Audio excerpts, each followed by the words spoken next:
البنات، كيف بقيتوا؟ لاباس عليكم؟ كي درتو مع الصحيحه؟ الامور مزيان؟ نتمنى تكونوا في احسن الاحوال. اليوم ان شاء الله جيت باش نوجد معكم واحد الوصفه اللي هي سهله مهله، اللي هي عباره عن مطيشه. فاش ديروا تصوبوها يعني في الكونجيلاتور، يعني تحتاج في الاوقات ديال رمضان. نمشي دابا ان شاء الله معكم الطريقه ديال التحضير ديالها. بطبيعه الحال كتاخذوا مطيشه، كتغسلوها مزيان، من بعد كتاخذوا واحد الطنيجره اللي غادي تصوبوها فيها،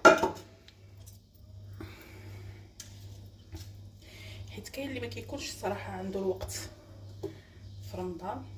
هذه الطريقه جد سهله بالاحتفاظ بها في المجمد، يعني ما كتبغيو تصوبوها الحريره وداكشي كتجبدوها، يعني كتجي معكم ساهله مهله.